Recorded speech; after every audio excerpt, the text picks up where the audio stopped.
संसार में हर व्यक्ति कर्म एक वस्तु की प्राप्ति के लिए कर रहा है, और वो एक वस्तु ही उसको नहीं मिलती कितना भी प्रयास कर ले।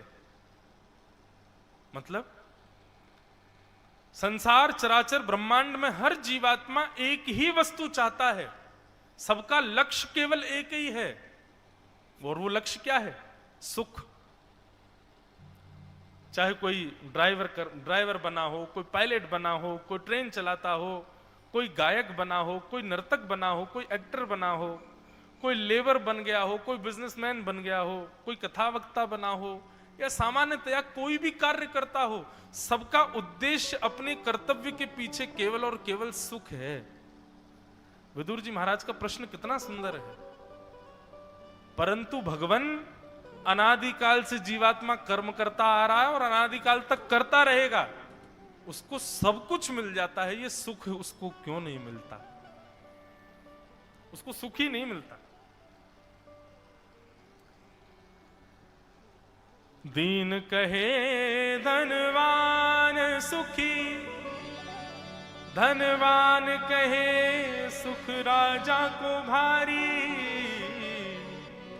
राजा कहे महाराजा सुखी, महाराजा कहे सुख इंद्र को भारी,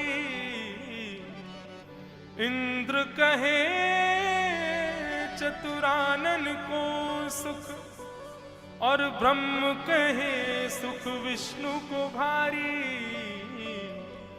तुलसीदास विचार कहे हरि भजन बिना सब जीव दुखारी, हरि भजन बिना सब जीव दुखारी।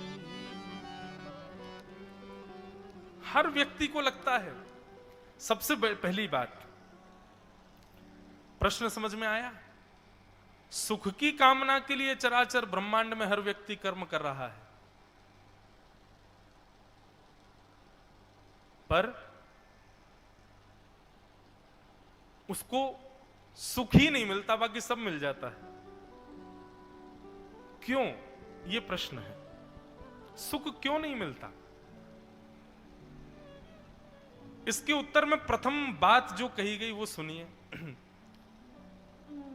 प्रथम भाव यह है असंतोष। हम असंतुष्टि में रहते हैं, इसलिए हमको सुख नहीं मिलता। हमको सदैव, और असंतोष की वजह से क्या होता है, आपको दूसरा व्यक्ति सुखी लगता है। स्वयं के पास सब व्यवस्था है, स्वयं के पास सब अवस्थाएं हैं, स्वयं के पास में कोई कमी नहीं है, हाँ गुजर बसर चल रहा है, लेकिन फिर भी आपको अपने पास जो है उसमें सुख नहीं मिलने पर दूसरा ज्यादा सुखी लगता है, और असंतुष्टि का ही कारण बन जाता है कि आप दुखी हो जाते हो। आपको लगता है वो ज्यादा सुखी है। तो सबसे पहले इतना कर्म करने के बाद सुख ना मिलने का कारण क्या है? असंतुष्टि। संतोषी बनो, जो मिले, जैसा मिले, जो प्राप्त हो जाए उसमें संतुष्ट हो जाओ। संतोष का भाव अपने चित्त में लाओगे तो बंधुओं, रूह की रोटी भी मिलेगी तो आप उसमें भी संतोष करोगे, प्रसन्न रहोगे। और असंतुष्ट हो तो घी चुपड़ करके आज क्या बना था भोजन में? पूरन पोली है, पूरन पोली बना था। लगती तो बहुत बढ़िया है खाने में, पर ज्यादा नहीं खा पाते, थोड़ी ही खपती है। अच्छा, मेरी तो एक विडंबना हो रहा है, मैं ये सोचता हूं इसको खाऊं किससे? सब्जी से खाऊं, दाल से खाऊं, काय से खाऊं, लेकिन अच्छी लगती है। तो क्या बता रहा था मैं? अपने पास व्यवस्थाएं पूरी हैं, पर असंतुष्टि के कारण, असंतोष के कारण हम दुखी रहते हैं। हमको लगता है वो ज्यादा सुखी है, उसको ज्यादा बढ़िया मिला है, वो ज्यादा अच्छा है, इसीलिए हम दुखी रहते हैं। जो मिले उसमें संतुष्ट करो, उसमें संतोष करो, जो मिले उसको स्वीकार करो। रूखी रोटी मिलेगी तो भी प्रसन्न रहोगे, पूरन पोली मिल जाएगी तो भी प्रसन्न हो जाओगे। दोनों स्थितियों में आपका चित्त घबराएगा नहीं। मैं कल किसी को कह रहा था, रात्रि में मिलने आया था कोई, उनको बता रहा था एक बात कि मित्र के घर गए और मित्र ने पहली बार आपको घर बुला करके यदि मां से कह करके बढ़िया गरम गरम रोटी खिलवा दी, आपको बहुत बढ़िया लगी। अगले दिन आप फिर पहुंच गए, बोले यार तेरे घर की रोटी बहुत बढ़िया लगी, मां से क्या फिर से खिलाए। अगले दिन मां फिर बना के खिला देगी। तीसरे दिन फिर पहुंच गए, तीसरे दिन मां फिर खिला देगी। चौथे दिन फिर आ गए तो मां अब आपके मित्र को ले जाएगी कमरे में, बोले रोज रोज आ जाता है यहाँ पे, इसकी कोई हम लोग बिना पैसे के नौकर हैं क्या, इसको रोज रोज खिलावे। सुन ठंडी रोटी रखी खिला दे इसको, रोज आ जाता है। तो मित्र क्या कहेगा, बोले यार माँ की थोड़ी तबीयत ठीक नहीं है तो वो पहले की रोटी है वही पाते हैं, आओ चलो। अब जैसी ठंडी रोटी परोसी जाएगी तो आपकी चित्त की स्थिति क्या होगी, तुरंत निराश हो जाओगे। क्यों? आपने स्वयं को आदी बना लिया गर्म रोटियों के। अब ठंडी रोटी आपसे स्वीकार नहीं हो रही है, और वो केवल आपकी जिह्वा नहीं आपके मन को भी स्वीकार नहीं होगी। मन भी विचलित हो जाएगा, अरे यार हमने भी कुछ ज्यादा ही यहां आकर के अपना मान घटा लिया, अब बताओ हमारी तो कोई वैल्यू नहीं रह गई है, ठंडी रोटी खवा रहे हो। तो असंतुष्टि और बहु योजनाएं, जब आप बहुत योजनाएं बना लेते हैं अपने सुख की तो भी आप दुखी रहते हैं, क्योंकि आपने जो योजनाएं बनाई हैं वो पूर्ण नहीं होती, इसलिए आप दुखी रहते हैं।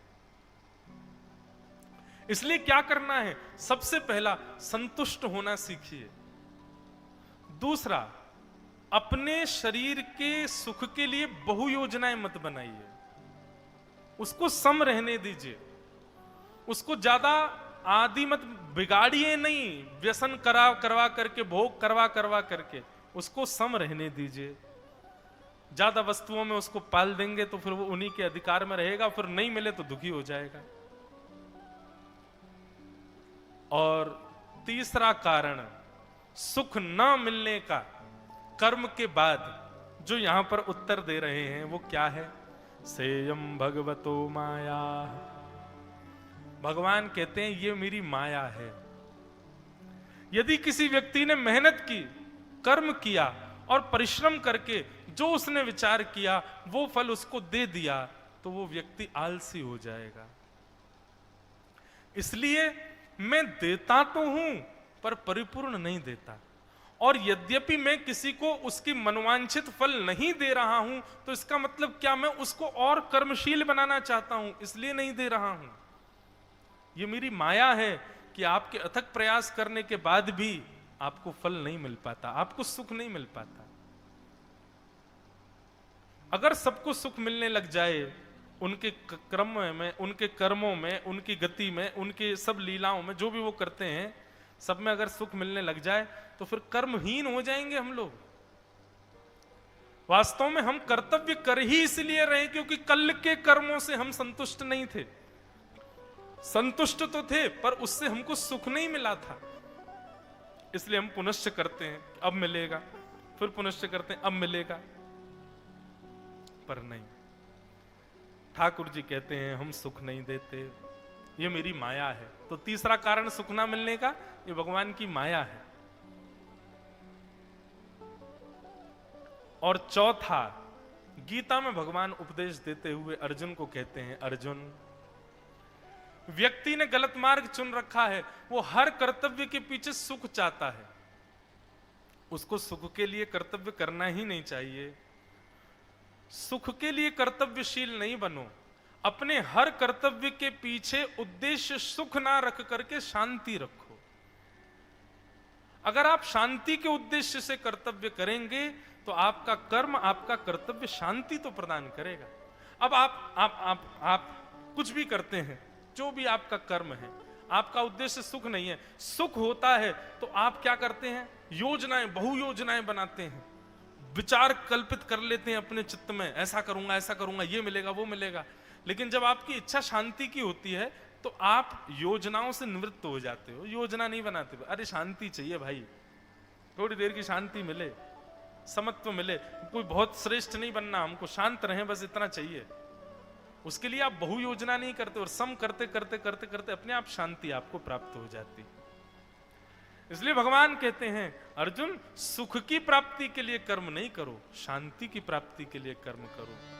और शांति की प्राप्ति के लिए जब कर्म किया जाता है तो वो त्याग युक्त होकर के किया जाता है।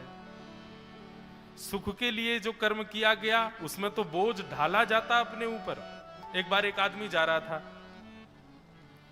महाराज जी पता नहीं हमारे साथ क्या हो गया है, यहाँ जब से मौन का व्रत चालू हुआ है मैं आंख खोल के कथा ही नहीं कर पा रहा, मेरी आंख बंद ही रहती है। और मैं आंख खोलता भी हूं तो मुझे पता नहीं क्यों लगता है कि मैं बंद ही कर लूं। और आप सत्य बताएं, नेत्र बंद करके मुझे दो ही रूप दिखते हैं, या तो दत्त भगवान दिखते हैं या मैं खुद दिखता हूं। ऐसा लगता है मैं ही श्रोता बन के बैठा हूं और मैं ही वक्ता बन के सुना रहा हूं। ये पहली बार ये कुछ अद्भुत हो रहा है। मैं इसको बताना नहीं चाह रहा था, सोच रहा था महाराज जी से एकांत में कहूंगा, पर मेरे नेत्र में खोल ही नहीं पा रहा। नेत्र बंद होके ही कथा हो रही है। वैसे 1 महीना चले तो कहीं ऐसा नहीं हो कि मौन के संग संग में नेत्र बंद करने का संकल्प और ले लूं कि देखेंगे नहीं। मैं खूब प्रयास करता हूं कि अब खोल के बोलूं और फिर बंद हो जाते हैं वो अपने आप अनायास ही। ये पता नहीं क्या एक अनुभूति हो रही है। तो मैं क्या बता रहा था, हाँ, एक उदाहरण दे रहा था कि एक व्यक्ति, अब देखो मैं नेत्र खोले में उदाहरण ही भूल गया, वो नेत्र बंद करके ही मुझे कथा याद आ रही है। तो एक व्यक्ति अपने गांव से घर बदल रहा था, मतलब दूसरे गांव में शिफ्ट हो रहा था। तो उसने क्या किया, अपने घर की सारी सामग्रियां तखत उल्टा करके, तखत समझ, चारपाई, उसको उल्टा कर दिया और उसके ऊपर सारा सामान रख करके तखत उठा करके, चारपाई उठा के अपने सिर पर रख ली और इतना सारा सामान उसके ऊपर रख करके दूसरे गांव जाने लगा। किसी व्यक्ति ने बीच रास्ते में कहा, बोले भैया इतना बोझ सिर पर लेकर के जा रहे हो, तुमको शर्म नहीं हो रहा? तो व्यक्ति क्या कहता है, अभी श्रम हो रहा है लेकिन 2 किलोमीटर बाद मैं अपने नए घर में पहुंच जाऊंगा और वहां जाते ही ये तखत नीचे रख दूंगा, सारा सामान हटा दूंगा, इस पर गद्दा बिछाऊंगा, चद्दर बिछा के तकिया लगा के इसी पर लेट जाऊंगा, तो यही कष्ट फिर सुख में परिवर्तित हो जाएगा। हमारा जीवन भी उसी आदमी की तरह है। हम बोझ धरते जा रहे हैं सिर के ऊपर और सोच रहे हैं ये अब सुख देगा, अब सुख देगा, अब सुख दे, बस इतने दिन के बाद देगा, अब बस अभी देने वाला है। नहीं दे पाता। और 5वां कारण, किसी भी कर्म के पश्चात सुख ना मिलने का क्या है कि आप कर्म को कृष्ण संबंधी बना करके नहीं कर रहे हो, इसलिए दुखी हो। अगर अपने कर्तव्य को, अपने कर्म को स्वयं को प्रसन्न करने के लिए करोगे तो दुख मिलेगा। अपने ठाकुर जी को प्रसन्न करने के लिए कर्म में नृत्य हो जाओ, चाहे वो बिजनेस हो, चाहे वो पढ़ाई हो, चाहे वो आपका कर्म हो। आप अपने ठाकुर जी की प्रसन्नता के लिए यदि कर्म करने लग जाओगे तो देखना सुख नहीं, आनंदाम बुद्धिवर्धनम प्रतिपदम, फिर तो आनंद की प्राप्ति होगी, फिर तो आनंद मिलेगा।